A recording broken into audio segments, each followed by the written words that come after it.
Assalamualaikum warahmatullahi wabarakatuh. Perkenalkan, saya Muhammad Iqbal, NPM 202243579059, mahasiswa Program Studi Teknik Informatika Universitas Indraprasta PGRI. Pada kesempatan ini, saya akan mendemonstrasikan sistem yang telah saya kembangkan sebagai bagian dari tugas akhir saya, yang berjudul Analisis Perbandingan Tonalitas Sentimen pada Pidato Pembuka dan Sesi Tanya Jawab Ketua The Federal Reserve, Jerome Powell, menggunakan metode Feder. Sistem ini saya beri nama Fed Sentiment, seperti yang terlihat pada bagian pojok kiri atas program. Kemudian kita akan membahas tentang proyek ini.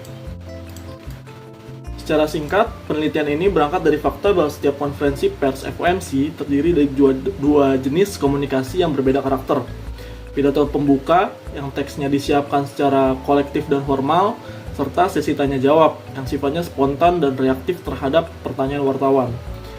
Fed Sentiment dibangun sebagai aplikasi web berbasis Python untuk mengukur, membandingkan, dan memvalidasi tonalitas sentimen dari kedua sesi tersebut menggunakan metode Feder, kemudian menguji keselarasannya terhadap reaksi pasar finansial real. Berikutnya saya akan membuka tab demo alur program, sebuah halaman visualisasi interaktif yang saya tambahkan khusus untuk memperagakan cara kerja pipeline sistem secara hidup. Lengkap dengan simulasi log terminal di sisi kiri dan animasi visual di sisi kanan, serta 6 titik langkah yang dapat dijalankan otomatis maupun manual. Sebelumnya perlu saya sampaikan bahwa seluruh contoh data pada halaman ini bersifat ilustratif untuk keperluan penjelasan visual, bukan data real dari dataset penelitian. Angka dan hasil aktual penelitian akan saya tunjukkan pada tab Sandbox, Scraper, dan validasi setelah ini. Langkah pertama, seperti yang tampil pada halaman berikut, yaitu Scrap and Fetch memperlihatkan sistem terhubung ke federalreserve.gov, menelusuri kalender FOMC, menemukan tautan dokumen konferensi pers, lalu mengunduhnya ke cache server lokal melalui kelas FOMC Scraper. Terlihat dari progres bar unduhan yang berjalan hingga 100%, sementara log terminal mencatat setiap tahapannya secara real time. Di sini bisa kita ulang animasinya. Seperti ini, ditemukan link ke download, berhasil transkrip diunduh ke cache server sebesar 12,4 MB. Kemudian langkah kedua yaitu parsing PDF, menunjukkan proses pembersihan teks mentah hasil ekstraksi PDF. Panel kiri memperlihatkan teks yang masih mengandung noise, seperti penomoran halaman dan judul rilis pers, yang kemudian dicoret dan dibuang, menghasilkan korpus teks bersih pada panel kanan. Mungkin kita ulang animasinya seperti ini, sehingga menghasilkan teks yang sudah bersih melalui pra-pemrosesan berikut. Kemudian langkah berikutnya adalah regex tagging atau regular expression tagging, memperagakan bagaimana pola regular expression mendeteksi nama pembicara berhuruf kapital dan menandainya dengan tag name, seperti Chair Powell dan Michelle Smith, sebelum kalimat-kalimat tersebut dipisahkan ke dalam dua folder keluaran, yaitu pidato pembuka dan sesi tanya jawab, seperti yang tampil pada animasi berikut.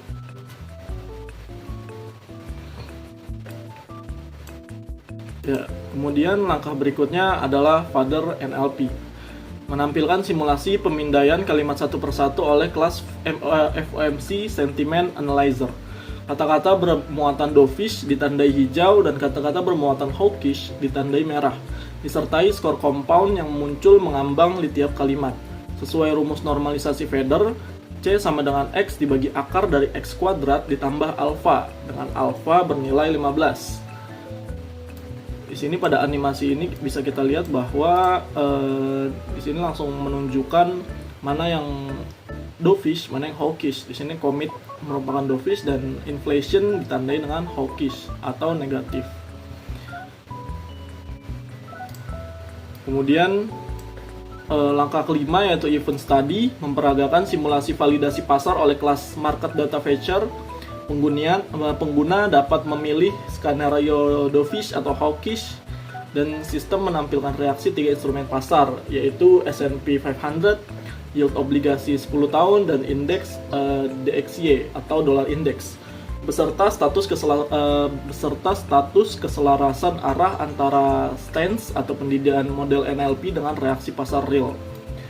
Kemudian langkah ke-6 atau langkah terakhir yaitu JSON and PDF, menutup rangkaian pipeline dengan memperlihatkan proses penyimpanan hasil analisis ke database JSON melalui kelas FOMC database. Dilanjutkan penyusunan laporan PDF bertema terang yang siap diunduh. Demikian gambaran menyeluruh alur kerja sistem. Selanjutnya saya akan menunjukkan fitur-fitur utama menggunakan data real penelitian, dimulai dari sandbox dan uji teks custom. Fitur pertama yang akan saya tunjukkan adalah sandbox dan uji teks custom. Fitur ini memungkinkan pengguna memasukkan cuplikan teks secara bebas untuk diuji langsung oleh mesin feeder tanpa harus melalui proses scraping. Sebagai contoh, di sini saya langsung saja menggunakan cuplikan, atau di sini saya langsung menggunakan teks transkrip dari FOMC pada tanggal April 29, 2026. Setelah tombol tampilkan detail ditekan, maka halaman akan langsung berpindah kepada halaman sandbox dan uji teks custom yang sudah disiapkan sebelumnya. Di sini langsung menampilkan rata-rata compound score pada sesi pidato pembuka dan juga rata-rata compound score pada sesi tanya jawab dengan rincian berapa banyak kalimat yang mengandung makna positif menurut feeder, berapa kalimat yang netral, negatif. Di sini tampilan untuk kedua sesi.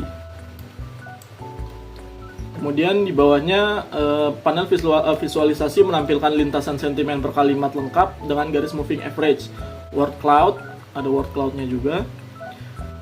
Word cloud yang menonjolkan kata-kata dominan seperti inflation, ekonomi, dan policy. Di sini inflation, people, policy, Fed, dan sebagainya. Histogram distribusi skor serta sejumlah metrik. Serta sejumlah metrik linguistik lain yang mendukung interpretasi hasil secara komprehensif. Kemudian kita berpindah kepada halaman scraper. Selanjutnya pada tab scraper transkrip otomatis, sistem menampilkan daftar seluruh 64 pertemuan FOMC yang telah dianalisis, terhitung sejak Maret 2018 hingga April 2026. Tanggal ini ditentukan berdasarkan jenjang atau rentang waktu dari masa Jerome Powell menjabat, sehingga diambil dari Maret 2018 hingga April 2026, di mana dia terakhir menjabat sebelum pada bulan Mei atau Juni dia henti. Ya, dari sini menampilkan 64 pertemuan yang menghasilkan total 128 unit teks yang dibandingkan secara komparatif. Setiap baris menampilkan sinyal pidato dan sinyal tanya jawab hasil analisis. Pada bagian bawah halaman, sistem menyajikan grafik tren. Pada bagian bawah halaman, sistem menyajikan grafik tren sentimen historis sepanjang periode pengamatan serta matrik divergensi komunikasi dalam bentuk scatter plot, di mana terlihat seluruh titik terkonsentrasi pada kuadran dovish yang konsisten. Yang dimaksud adalah ini. Jadi di sini ditampilkan bahwa hasil dari keseluruhan transkrip yang dianalisis bernilai dovish oleh feeder secara generik. Berdasarkan hasil rekapitulasi, rata-rata compound score pada pembuka adalah 0,2035, sementara rata-rata compound score pada sesi tanya jawab adalah 0,1055. Sebanyak 98,4 pidato pembuka dan 96,9% sesi tanya jawab terklasifikasi dovish, makanya tampil di sini semua sebagai hijau, tanpa satupun klasifikasi hawkish sepanjang periode penelitian. Bahkan pada era pengetatan kebijakan moneter secara agresif tahun 2022 hingga 2023. Kemudian ke tab berikutnya yaitu validasi dampak pasar. Pada tab validasi dampak pasar, sistem menerapkan metodologi event study atau studi peristiwa untuk menguji keselarasan arah sinyal sentimen NLP terhadap reaksi pasar finansial real. Skor akhir tiap pertemuan dihitung melalui pembobotan net score, yaitu 0,4 dikalikan compound score pidato ditambah 0,6 dikalikan compound score tanya jawab. Bobot ini ditentukan di mana sesi tanya jawab diberikan bobot yang lebih besar karena sifatnya yang lebih spontan dan reaktif. Di sini misal kita contoh April 29. Sinyal ini kemudian diuji terhadap pergerakan 3 instrumen pasar sekaligus melalui mekanisme voting 3 instrumen, yaitu S&P 500 dengan ambang batas 0,1%, yield obligasi 10 tahun dengan ambang batas 1,5 basis point, dan dolar index atau DXY dengan ambang batas 0,05%. Hasil pengujian terhadap 64 pertemuan menunjukkan 34 pertemuan sejalan atau match dan 30 pertemuan mengalami deviasi, sehingga akurasi arah model tercatat sebesar 53,1%. Angka ini mengindikasikan bahwa fader dalam bentuk standarnya konsisten dalam mengukur intensitas tonalitas, namun memerlukan kalibrasi leksikon khusus untuk domain moneter agar klasifikasi sinyal kebijakannya lebih bermakna secara ekonomi. Jadi hasil di sini tentukan berdasarkan fader yang generik atau tanpa penyesuaian domain moneter. Kemudian sebagai fitur pendukung, Fed Sentiment juga menyediakan fasilitas ekspor laporan ke format PDF. Pengguna cukup menekan tombol ekspor PDF pada dashboard, dan sistem akan menangkap seluruh elemen visual grafik beserta teks hasil analisis. Lalu merendernya menjadi tata letak dokumen cetak bertema terang yang siap diunduh dan disimpan. Laporan ini mencakup 3 jenis, yaitu seperti yang ada di sini, di event study, kemudian di grafik sentimen, stories, ya di sini, kemudian ada di analisis rapat per waktu seperti ini ya. Demikian demonstrasi sistem Fed Sentiment yang telah saya kembangkan. Secara keseluruhan, sistem ini menunjukkan bahwa pidato pembuka Jerome Powell secara konsisten memiliki intensitas tonalitas yang lebih tinggi dibandingkan sesi tanya jawab, dengan dominasi sinyal dovish di sepanjang periode penelitian, meskipun akurasi keselarasannya terhadap reaksi pasar real masih memerlukan penyempurnaan lebih lanjut. Demikian yang dapat saya sampaikan. Mohon maaf apabila terdapat kekurangan dalam pemaparan maupun sistem yang saya kembangkan. Wassalamualaikum warahmatullahi wabarakatuh. Terima kasih.